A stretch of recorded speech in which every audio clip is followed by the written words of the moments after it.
Hi everyone, it's Mark Merrill with Firm. Are feminists psychotics? Well, we have an excerpt of Dr. Jordan Peterson's professional explanation on feminists and or feminism and the psychological harm and dangers to young women who have been indoctrinated in our colleges and universities to enforce toxic masculinity in national and worldwide cultures and societies.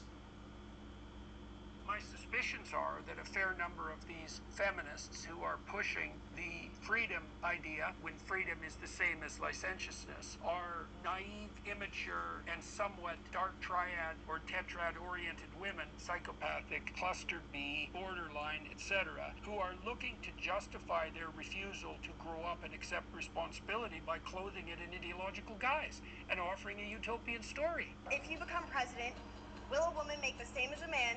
And do I get to choose what I do with my body?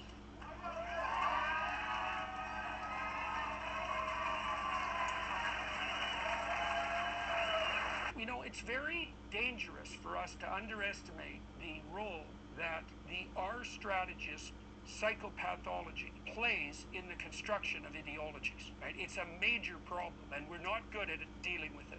Peterson suggests that some radical feminists might have been shaped by negative experiences with men, such as absent or troubled fathers, which fuels their hostile stance. He characterizes this as a cycle of resentment rather than a productive critique of gender dynamics. The problem with feminism is that the worst version is a extraordinarily bitter and devouring, what would you say, antipathy to the patriarchy as such, conjoined with a fundamental hatred of men. You know, I mean, one of the things I've seen about the screechy blue-haired mob types is that, and this is actually an expression of sympathy, is that there are no shortage of women out there who've never had anything even approximating a positive relationship with any male. Their fathers were absent or alcoholic or criminal, and all of the boys that they ever spent any time with were, well, the R types who were out for immediate gratification and who are basically good for nothing. Peterson's observations on the sexual revolution are particularly striking. He notes that religious married couples, often perceived as conservative, report having the most fulfilling sexual relationships. This, he suggests, is because true intimacy thrives within the confines of a committed, loyal partnership. He argues that women, in particular, offer more of themselves in such settings, which in turn enhances the romantic and sexual dimensions of the relationship. We know now, 60 years after the dawn of the transhumanist sexual revolution, that the people who have the most sex are religious married couples. So it could easily be, and I believe this to be the case, because I don't think that a man and woman can give themselves to each other, like, say, fully on the sexual side, and I think this is probably particularly true of women, if that encounter isn't occurring within the confines of something like a relationship characterized by radical loyalty. Because the offering on the woman's side is much greater.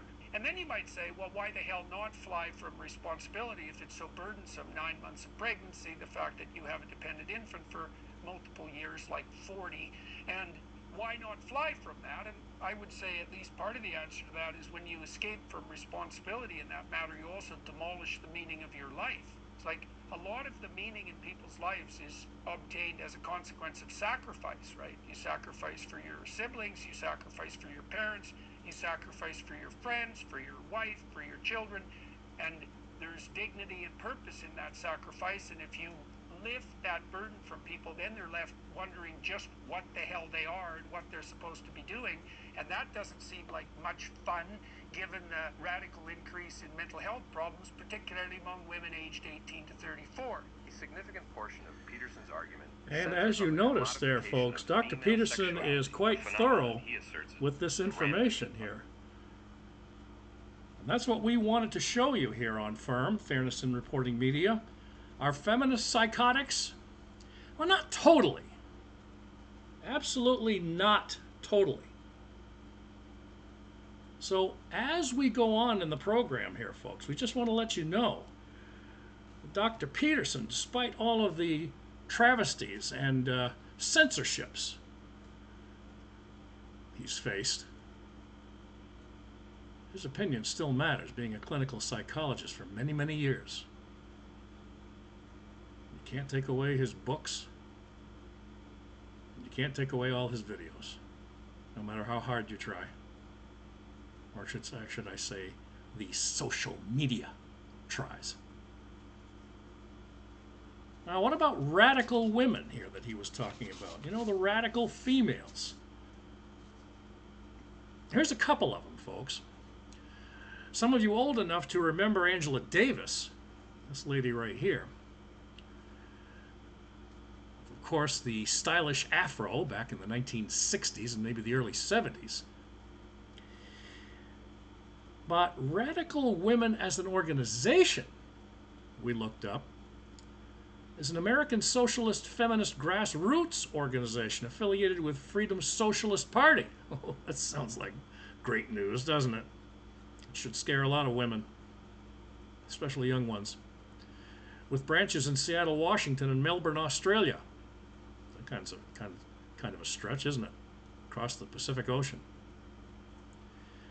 It emerged in Seattle from a free university class on women in society conducted by Gloria Martin, a lifelong communist and civil rights champion. As a result of the class, Martin teamed up with Clara Fraser, Melba Windifer, and Susan Stern to launch Radical Women in 1967. Angela Davis has always been an activist since being in the news against the Vietnam War, and with some ties, folks, to Black Panthers,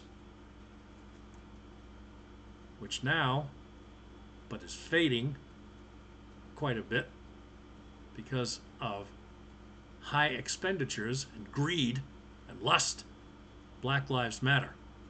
Let's hope they don't anymore, because all lives matter. And this lady right here, Betty Friedan, she goes back a bit further than Ms. Davis. She pretty much was the leader of the group for National Organization of Women.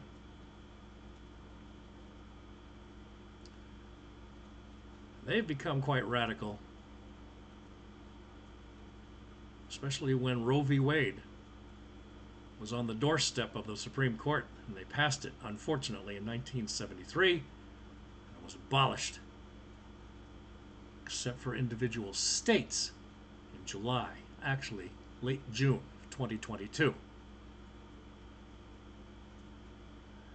Radical Women, we're not going to spend too much time on this one, folks. The organization participated heavily in the anti-Vietnam War mobilization and opposed subsequent military interventions initiated by Western countries, including ours, of course. Members worked with African American women with problems with anti-poverty programs to initiate the abortion rights movement in Washington State with a historic march on the Capitol in 1969. In the early 70s, the organization put together a strike and a union of low-paid employees, mostly female, at the University of Washington State, by the way. After working closely with the Freedom Socialist Party, Radical Women and the party formally affiliated in 1973 on the basis of a shared socialist feminist program. Some of its early members, like Linda Schraffnagel, were employed by Freedom Socialist Party's newspaper, The Freedom Socialist, and also wrote for it. As for the purpose and ideology,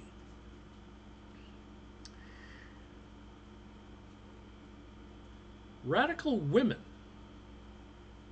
is dedicated, they say, to exposing, resisting, and eliminating the iniquities of women's existence. To accomplish a task of ensuring survival for an entire sex, they say, we, meaning them, must simultaneously address ourselves to the social and material force of sexism, the capitalist form of production and distribution of products characterized by intrinsic class, race, sex, and caste oppression. In 1991, as far as this particular portion of the program, folks, if you're just joining us, Mark Merrill with Firm, and we're talking about feminists, psychotics at the same time.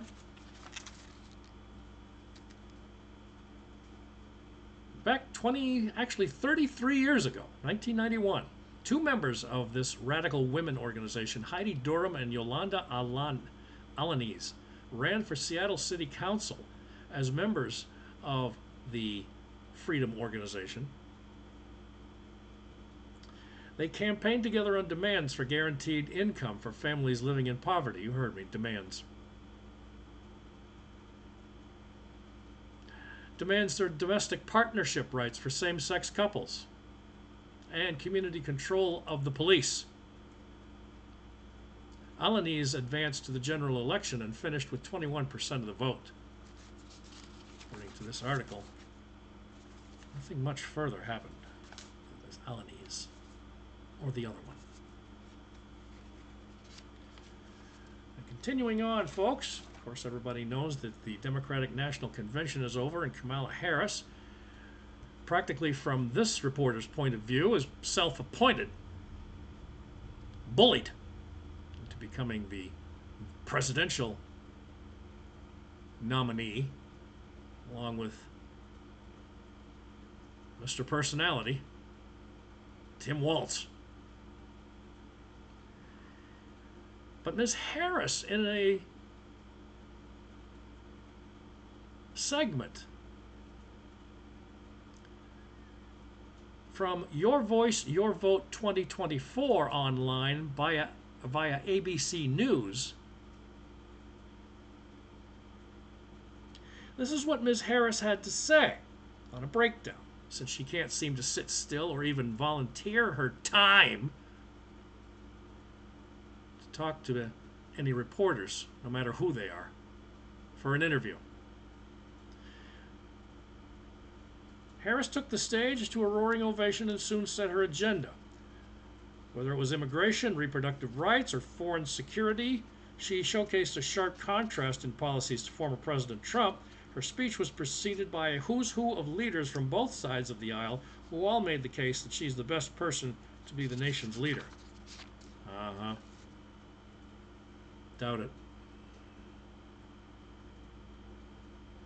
The headlines. America, let us show each other and the world who we are, she said. She called for ceasefire in the Middle East and said Israel must be able to defend itself. That's a surprise. Harris vowed to sign border bills that Trump derailed. He's never derailed border policy. That's a lie. Harris talked about one of her strongest issues, reproductive rights. There's that phrase again. We've talked to many people about reproductive rights. Grandmothers for reproductive rights, and the Northern New England Director of Communications for Planned Parenthood about it. Didn't get much of anywhere. At least the Planned Parenthood representative was willing to talk to us sanely and civilly. And Harris also pivoted on attacking Donald Trump, calling him an unserious man with serious consequences. Did you think that one up all by yourself? Ooh. As we keep saying here, folks, stop this nonsense. This demented crap. Demonic curriculum that's going through our colleges, universities, high schools, and even banning parents from seeing what's being taught in those schools. Get rid of DEI. We need to get rid of it now.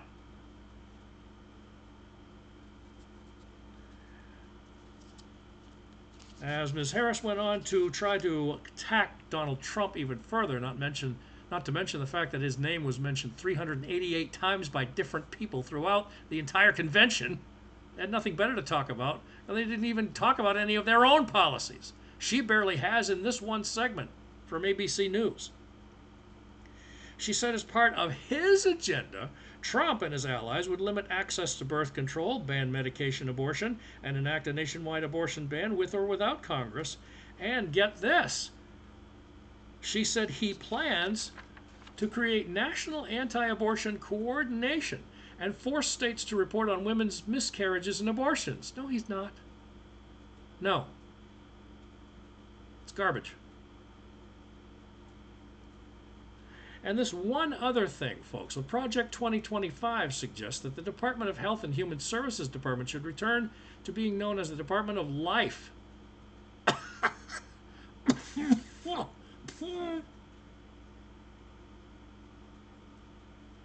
Sorry. The Department of Life? By explicitly rejecting the notion that abortion is health care. Jeez. She has a fine line to walk on Israel-Hamas. She says she's going to balance American foreign policy interests in supporting Israel with the serious concerns many of her party's voters have about the conflict's impacts on individuals in Gaza. She wrapped up her speech by saying, "America, let us show each other and the world who we are." She says her mother, meaning Kamala's, had a lesson she used to teach. Never let anyone tell you who you are. You show them who you are. Wow. That's shallow. No offense to her mom. Harris also pushed Americans to remember the privilege and pride of being an American. Let's get out there and let's fight for it. Let's get out there and let's vote for it. Jeez. You moron.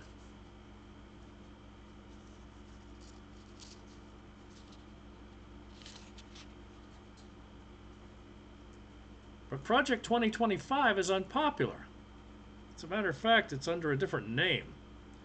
But Harris, earlier in the convention, said the project risks getting too wonky for the average viewer. What's with this wording? What's wonky? I'm not going to take the time to look it up. You look it up, if you give a damn. Democrats have been talking about it a lot in the past week or two, probably longer than that. The plan, a conservative roadmap for government, is pretty unpopular with voters, and it's getting more so over time. In July, it was 32 points underwater on favorability. The majority of respondents also don't like the specific policies laid out, like firing thousands of federal employees and replacing them with appointees loyal to the president. Jeez. It's socialism, lady. It's communism. Don't you get it? But she said it would reduce federal civil rights protections for lesbian, gay, and transgender people if Trump gets to be in charge, and withdrawing federal approval for the abortion pill mifepristone. We talked about the delay in the Middle East.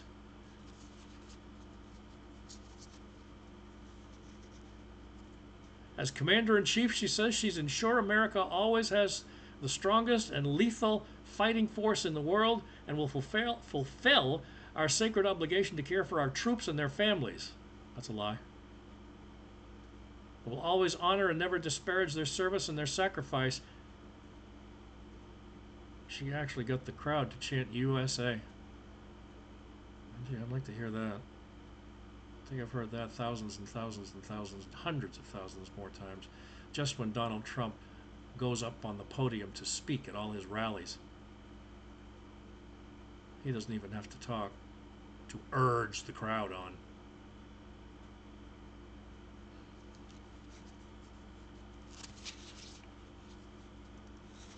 Of course, on the reproductive rights, even though she struggled to find her role in the first few years of the Biden administration, began to shine. When talking about the fight for reproductive rights after the fall of Roe v. Wade, she said, quote, "Let's be clear." Oh, gee, I wish you would. So far, it's word salad, as per usual, what you're known for, Kamala. How we got here. Donald Trump handpicked members of the United States Supreme Court to take away reproductive freedom, and now he brags about it.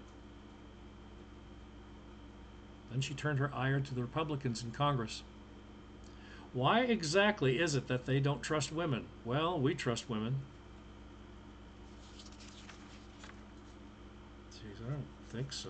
Certainly don't trust this one. Oh, and one last note here, folks.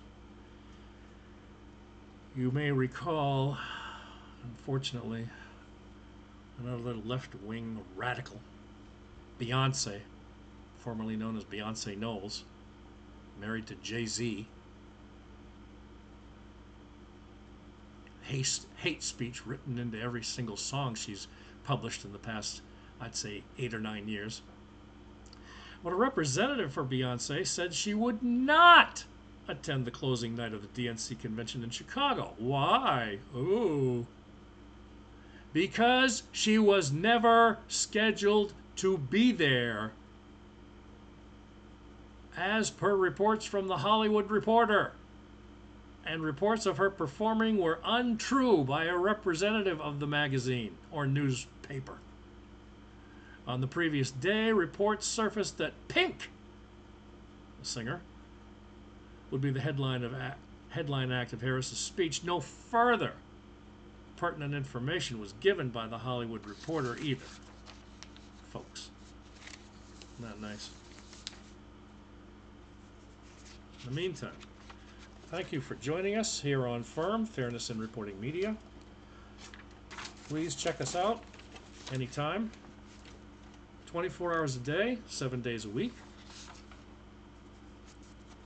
And you can get us on Rumble at rumble.com/users/fairnessmedia1. And right here, Twitter. There we go. Twitter, YouTube, and of course our Gmail, fairnessinreportingmedia@gmail.com, fairnessinreportingmedia@gmail.com. Meantime, folks, stay safe and peace to all.